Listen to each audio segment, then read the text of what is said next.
Prime watch सह प्रायोजक मंत्रा.com। डाइजिन खास है, डॉक्टर का विश्वास है आणि MDH असली मसाले सच MDH।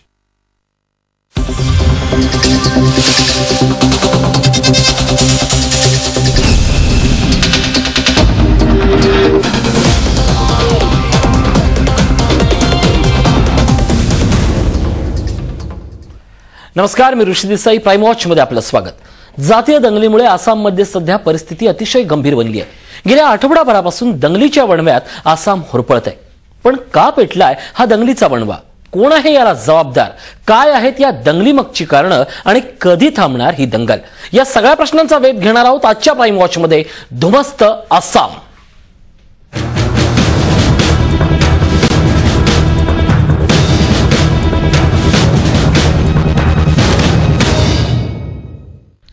आसाममध्ये ही परिस्थिती का निर्माण झाली आहे यावर चर्चा करण्यासाठी दिल्लीहून आपल्यासोबत असणार आहेत ईशान्य भारताचे अभ्यासक सुनील देवधर आणि औरंगाबादहून आपल्यासोबत असणार आहेत निवृत्त ब्रिगेडियर हेमंत महाजन। तुमचं दोघांचंही प्राइम वॉच मध्ये स्वागत। चर्चेला सुरुवात करण्यापूर्वी आसाममध्ये आज नेमकी काय परिस्थिती आहे याचा आढावा घेणारा हा विशेष वृत्तांत।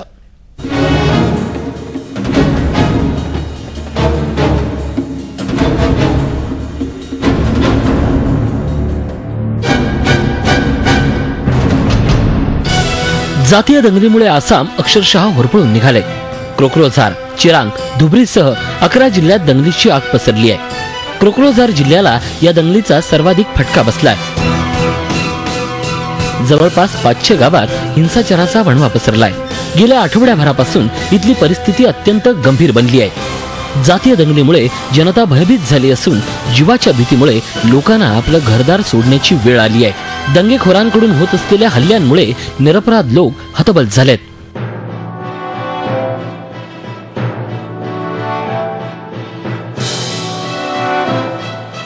पश्चिम बंगालच्या सीमेवर असलेल्या पाकगिवरी गावातील या दृश्यांवरून दंगलीची दाहकता सहज लक्षात येईल।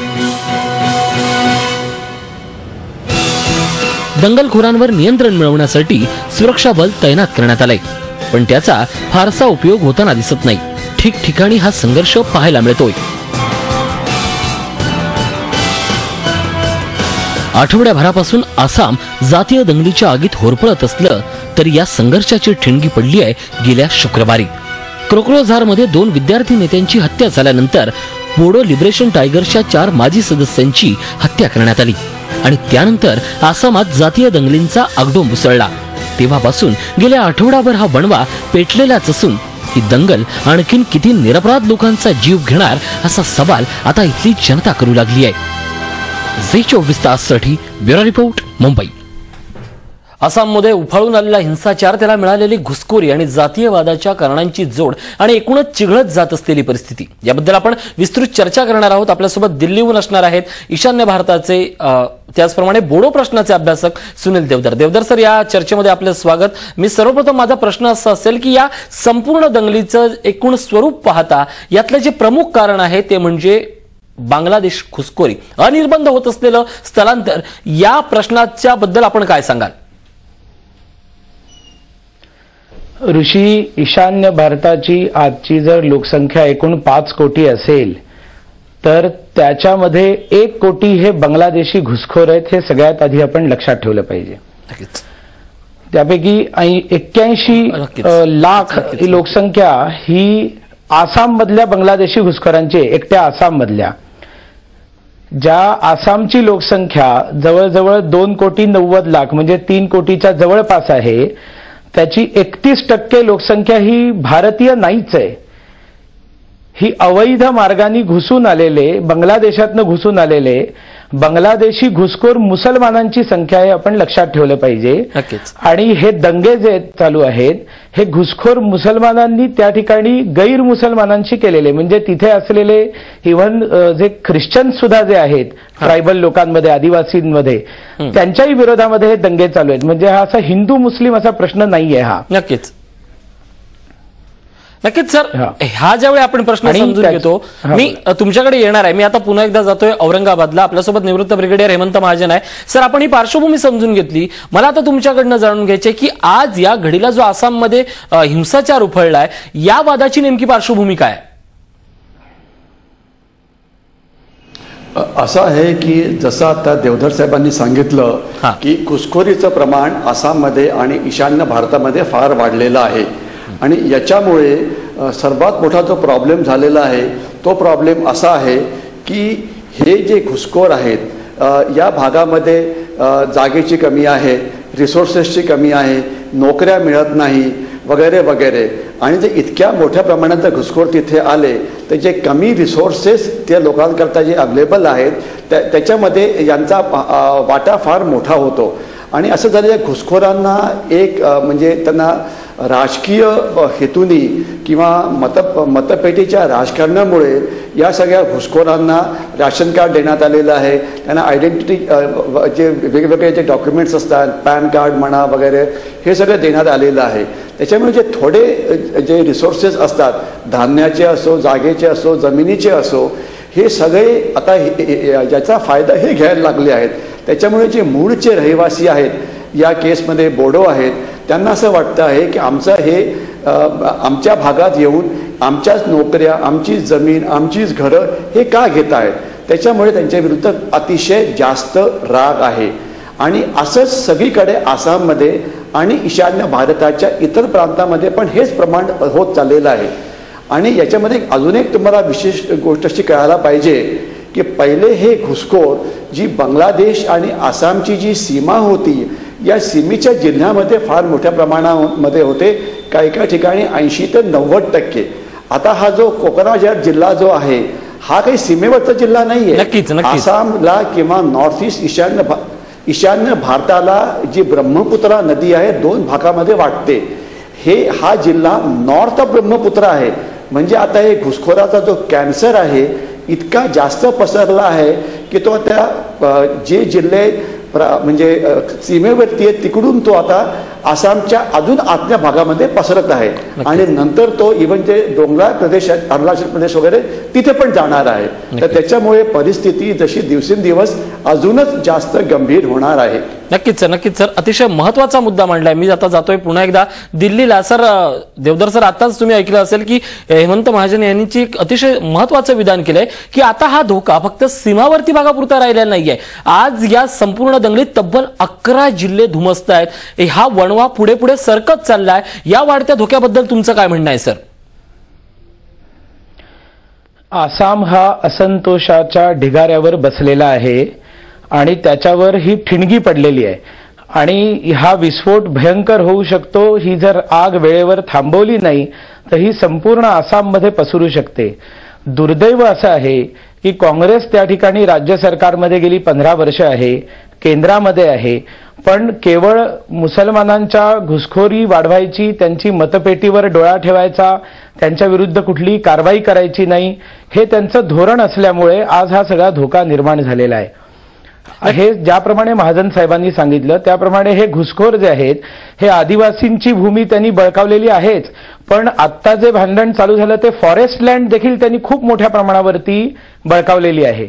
त्या फॉरेस्ट लँडमध्ये त्यांनी ईदगाह बांधण्याचा प्रयत्न केला आणि त्याला स्थानिक बोडोंनी आक्षेप घेतला, त्याच्यातनं भांडणं सुरू झाली आणि जी गोळीबार हा जो विषय आता तुम्ही सुरुवातीला सांगितला हा दोन्ही मुस्लिम दहशतवादी संघटनांमध्ये झालेला आहे. त्याच्यात बोडोंचा हात नाहीये, पण त्यांच्यात झालेल्या गोळीबारामध्ये शेवटी राग सगळा त्या घुसखोर जो आहे तो या आदिवासींवर काढतायत असं ते चित्र आहे.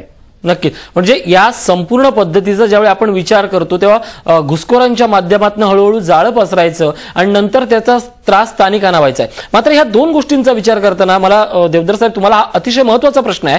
मतपेटीचं राजकारण करताना दिली जाणारी सवलत आणि त्यात भरडला जाणारा स्थानिक माणूस या मुद्द्याबद्दल आज दुर्लक्ष होतंय, याबद्दल तुम्ही काय सांगाल? बिलकुल दुर्लक्ष होत आहे आणि त्याच्याबद्दल स्थानिक नागरिकांच्या भावना अत्यंत तीव्र आहेत.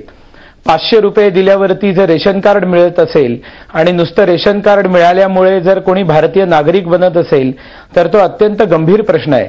आज आसामच्या विरोधी पक्षामध्ये बसलेले जे AIUDF म्हणून जे राजकीय संघटन आहे, राजकीय पार्टी जी आहे ती भले इलेक्शन कमिशननी तिला राजकीय पक्षाचा दर्जा दिलेला आहे, त्याचा जो प्रमुख आहे बदरुद्दीन अजमल तो पूर्वापार भारतातला जरी असला तरी ही इज द प्रोटेक्टर. तो आज बांगलादेशी घुसखोरांचा सगळ्यात मोठा मसीहा ठरलेला आहे आणि त्याच्यामुळे आता बांगलादेशींची वोट बँक ही तुझी का माझी याच्यावर मुख्यमंत्री तरुण गोगोई आणखीन बदरुद्दीन अजमल यांची रस्सीखेच चालली आहे आणि त्यात भरडला सामान्य तिकडचा आदिवासी आणि गैर आदिवासी असमिया, बंगाली, बिहारी, मारवाडी हे सगळे जे बाहेर नेऊन राहिलेले किंवा तिकडचे स्थानीय समाज आहेत हे सगळे अक्षरशः भरडले जात आहेत.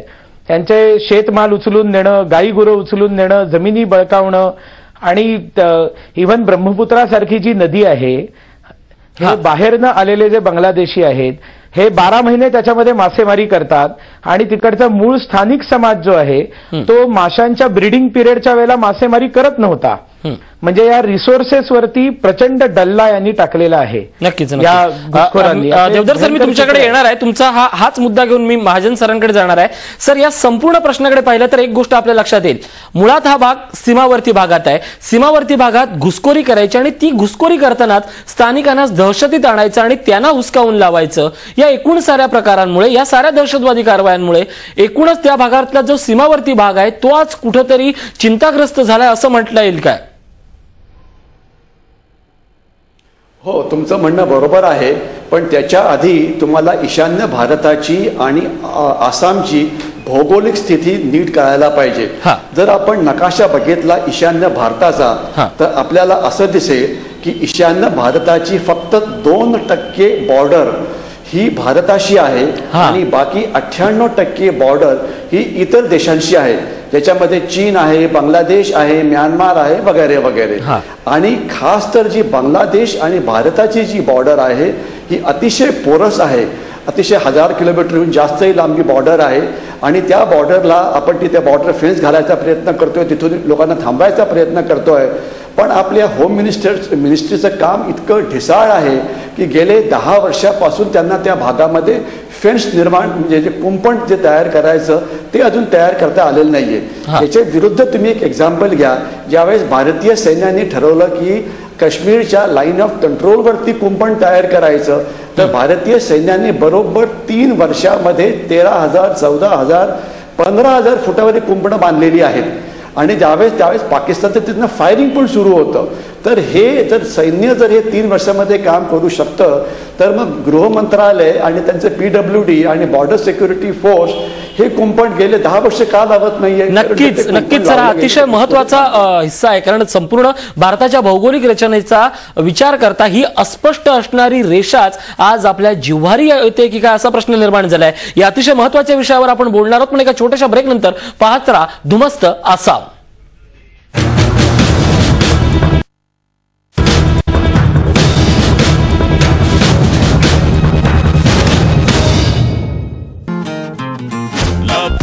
छपत अरे मुलींचा क्रीम लावणी छत्रीचा पदर घेऊनी लपत छपत. किती दिवस करणार लपत छपत मुलींच्या फेअरनेस क्रीमच्या सहाय्याने खुल्लम खुल्ला जगा फेअर अँड हँडसमच्या सोबत. इमामी फेअर अँड हँडसम कोणत्याही साधारण पुरुषांच्या फेअरनेस क्रीम पेक्षा जास्त परिणामकारक, जास्त फार.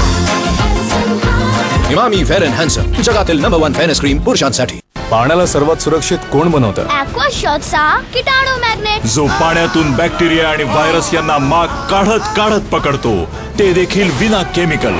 ॲक्वाशॉटचा किटाणू मॅग्नेट. ही आहे प्रत्येक आईची जबाबदारी.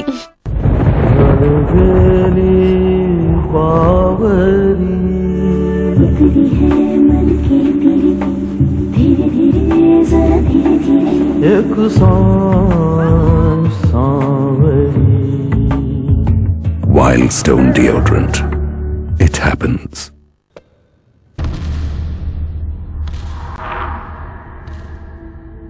तू हाच विचार करतोयस ना की मी थकत का नाही? पण माहितीये आई काय म्हणते की प्रॅक्टिस तोपर्यंत करायची जोपर्यंत बॉल थकत नाही. आता बसल्या बसल्या काय बघतोस? चल. बॉर्नव्हिटा मध्ये आहे व्हिटॅमिन डी, जे दुधाची शक्ती वाढवतं. त्यामुळे तुमची मुलगी प्रॅक्टिस मध्ये कधी हार मानणार नाही. बॉर्नव्हिटा, तयारी जिंकण्याची. पॉवर मध्ये गोल्ड, चालण्यामध्ये गोल्ड आणि आता फायद्यामध्ये देखील गोल्ड. सादर आहे नवीन टाटा सुमो गोल्ड. हिला कोणाचीही नाही तोड. नशीब नवाजीच्या पटावर 2 दिग्गज श्री रामदास आठवले आणि श्री एकनाथ खडसे आणि त्यांच्या 2 टीम. कोणाचं नेतृत्व मिळवून देईल 1.25 किलो सोनं. नशीब नवाचे आज रात्री 9 वाजता फक्त साम टीव्हीवर.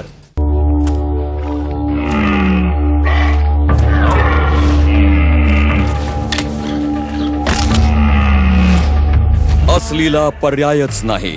या निर्दयी दुनियेत टिकून रहा फक्त किर्लोस्कर अस्सल स्पेसच्या साथीने. कॉल करा 1-800-233-3344.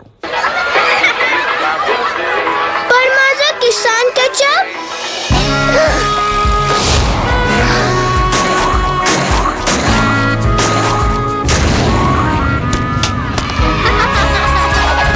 नाव आहे मिनी किसान मिनी. साहेबांना वाढदिवसाच्या कोटी कोटी शुभेच्छा. आई तुळजाभवानी आपल्याला उदंड व निरोगी आयुष्य देवो हीच प्रार्थना. शुभेच्छुक विलास शिंदे, नगरसेवक नाशिक मनपा व जिल्ह्यातील सर्व पदाधिकारी, लोकप्रतिनिधी व तमाम शिवसैनिक नाशिक.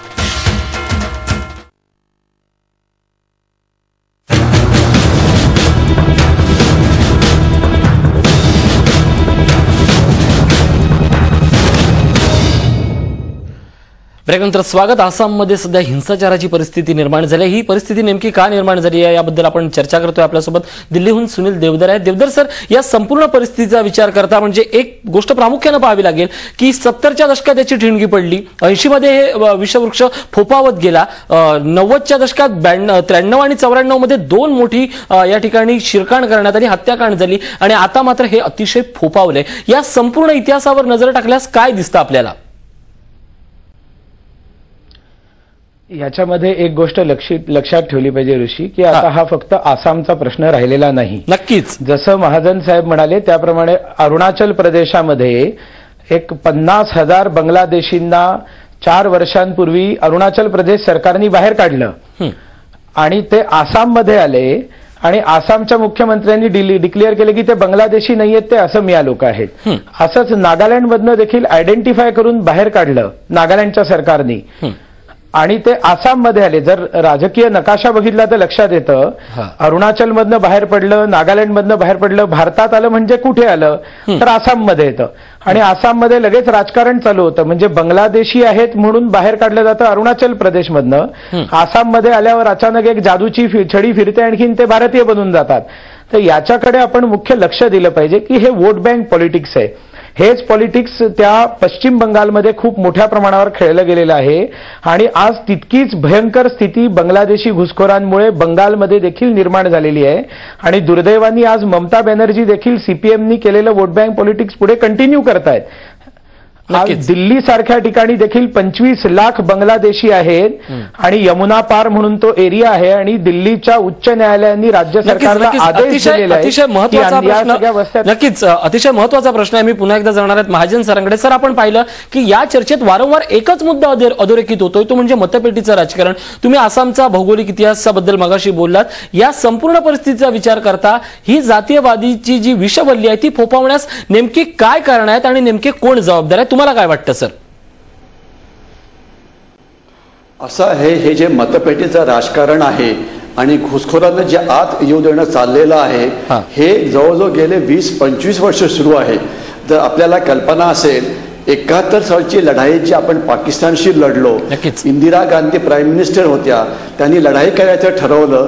कारण काय 70 ते 80 लाख बांगलादेशी भारतामध्ये आले होते आणि त्यांना ते असह्य झालं आणि त्यांनी लढाई केली. आणि आजची परिस्थिती काय आहे, 3.5 to 4 कोटी बांगलादेशी आज भारतामध्ये आहेत, तरी पण आजचं सरकार लढाई करायला तयार नाही. आणि दुसरी म्हणजे आपण त्यांना ऍक्सेप्ट केलेलं आहे. आणि या घुसखोरांनी आता मतपेटीचं म्हणजे त्यांनी आता इतके ते वरच्या लेवलला आता ते गेलेले आहेत की त्यांनी आता आपला वेगळा पक्ष तयार केलेला आहे. एक काय ते काँग्रेसला मत देत होते किंवा तिथली रुलिंग पार्टी लेफ्ट फ्रंट जी वेस्ट बेंगॉलमध्ये होती त्यांना मतं मिळायची, पण नंतर त्यांनी विचार केला की आम्ही यांना मतं का द्यावी, म्हणून त्यांनी आपली स्वतःचीच पार्टी फॉर्म केली. आणि तुम्हाला कल्पना असेल की मागच्या इलेक्शनमध्ये जे आता झालं, प्रणब मुखर्जी जे राष्ट्रपती बनले त्यांची इच्छा होती की काँग्रेसनी AUDFशी समझोता करावा, पण तरुण गोगोईंना कळालं की हा कॅन्सर एवढा जास्त पसरलेला आहे त्यांनी तो समझोता होऊ दिला नाही आणि आज मेन अपोजिशन पार्टी ही बांगलादेशी आहे. त्याच्यामुळे जी धोरणात्मक जी लढाई असते ती कधी लढली जाऊ शकतच नाही. वन थर्ड जर MLA जर बांगलादेशी असतील तर काय होईल. नक्कीच सर, एकूणच हा विचार करता आसरा मागायला आले आणि छत्र हिरावली अशी एक विचित्र परिस्थिती निर्माण झाली आहे. या संपूर्ण परिस्थितीचे दूरगामी आणि भविष्यावर काय परिणाम असतील याबद्दल आपण बोलणार आहोत एका छोट्याशा ब्रेक नंतर. पाहत राहा प्राईम वॉच.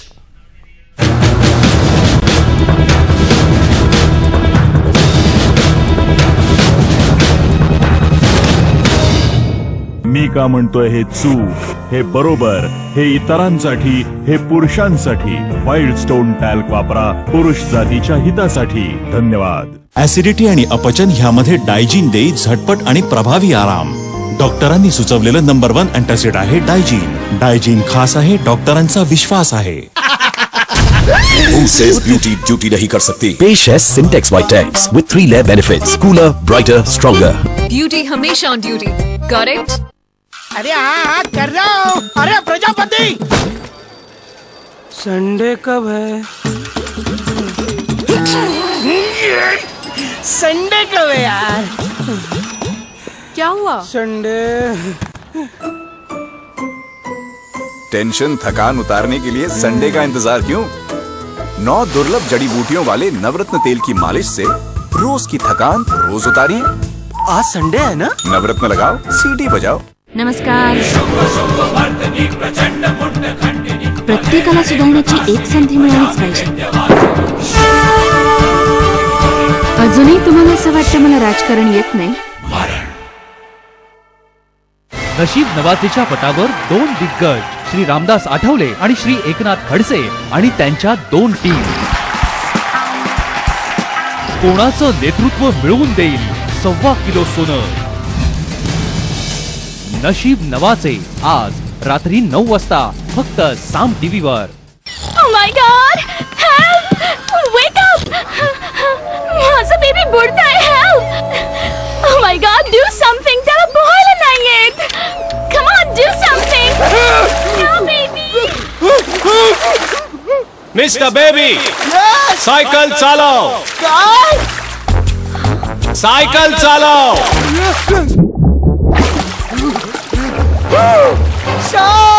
ले जा इकडून. गुड कर. आता काय करू? आता कुत्रा बन. गुड. आता डोळे उघडे, दीर्घ श्वास, big smile. Enjoy. Baby I can swim. हे मी देखील शिकू शकते का? अगदी आरामात. अमूल माचो. पावर मध्ये गोल्ड, चालण्यामध्ये गोल्ड आणि आता फायद्यामध्ये देखील गोल्ड. सादर आहे नवीन टाटा सुमो गोल्ड. हिला कोणाचीही नाही तोड. परफेक्ट उजळपणासाठी काय काय फेनस ट्रीटमेंट्स कराव्या लागतील? आधी तुझी स्किन पाहूया. स्पॉट्स, डार्क सर्कल्स, टॅन, काळपटपणा सगळ्याची फेनस ट्रीटमेंट करावी लागेल. हे आहे सेम टू सेम. मग अपॉइंटमेंट? नो, मी तर बस कन्फर्म करत होते. नवीन फेअर अँड लवली मध्ये हे सगळं आहे. New Fair and Lovely advanced fairness ट्रीटमेंटच्या टार्गेटेड ऍक्शन सह जी देते फेअरनेस ट्रीटमेंट सारखा उजळपणा. वाव, तुझं क्रीम खरोखरच. हे फक्त क्रीम नाही, फेअरनेस ट्रीटमेंट आहे. अपॉइंटमेंट देऊ? हा. New Fair and Lovely advanced multivitamin.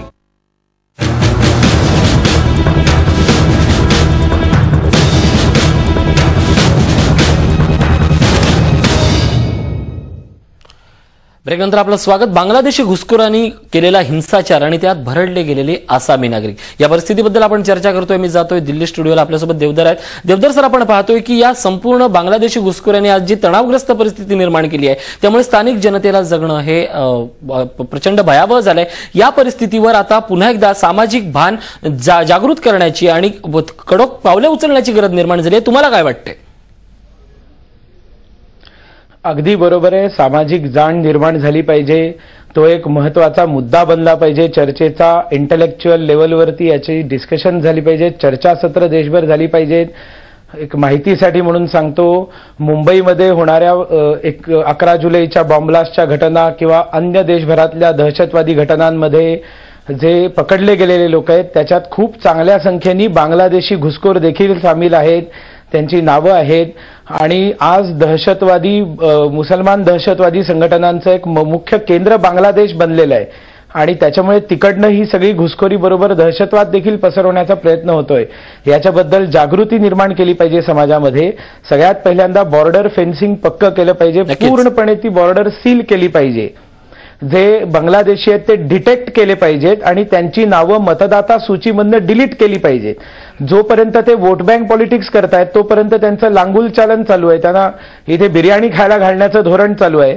एकदा मतपेटीत त्यांचं मतं जाणं बंद झालं, मतदाता सूचीवरची नावं डिलीट झाली की मग आपोआप ते रुळावर येतील. नक्कीच त्यांच्यासाठी विशेष कायदे संपूर्ण परिस्थितीवर आता कडक पावलं उचलण्याची गरज आहे. माझा शेवटचा प्रश्न मी महाजन सरांकडे जाणार आहेत.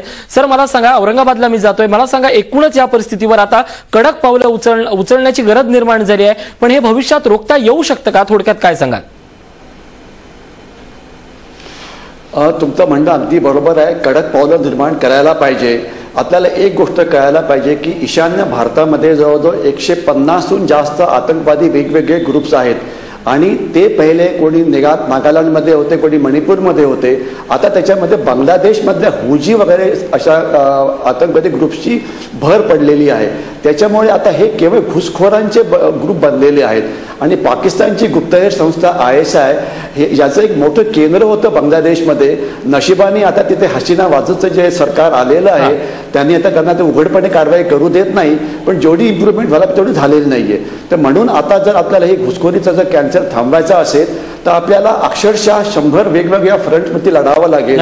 एक तर जे घुसखोर आहेत त्यांना पकडून त्यांना वोट बँकमधनं काढायला पाहिजे, फेन्सिंग ठीक करायला पाहिजे, गुप्तहेर माहिती ठीक काढायला पाहिजे, आतंकवाद्यांना पकडायला पाहिजे. हे जे म्हणजे यांचे ज्या सीट असेंब्ली सीट्स आहेत या कायमच्या फ्रीज करायला पाहिजे. आता काय की आज यांना 30 सीट्स आहेत, उद्या 35 होतील, 40 होतील, कारण यांची लोकसंख्या एकूणच सर आपल्याकडे वेळ फार कमी आहे. अतिशय वेगवान आणि आक्रमकरित्या कठोर पावलं उचलण्याची गरज निर्माण झाली आहे, कारण नाहीतर सीमेपल्ल्याड असणारा हा राक्षस कधी आपल्या उंबऱ्याच्या समोर येईल हे आपल्याला कळणार नाही. धन्यवाद. मी दोघांचेही मानतो आपण या चर्चेत आलात आणि अतिशय सुंदर आणि उत्कृष्ट अशी माहिती दिली. आजच्या प्राईम वॉच मध्ये इथंच थांबूयात. पाहत रहा झी 24 तास, एक पाऊल पुढे.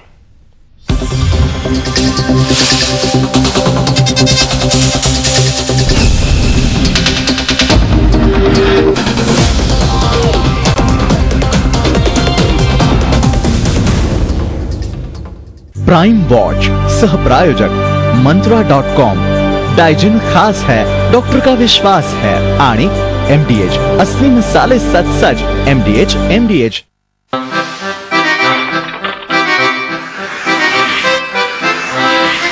Action Tessa laminated wooden flooring. Get ready to be floored. Eco friendly Microtek E square इतकी वीज वाचवी की 5 वर्षात होई फ्री. आता दुसरा कशाला?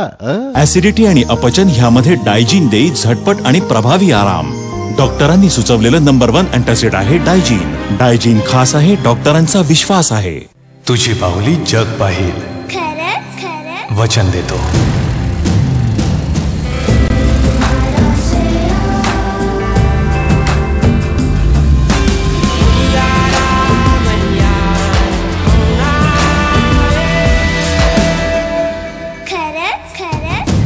वचन देतो.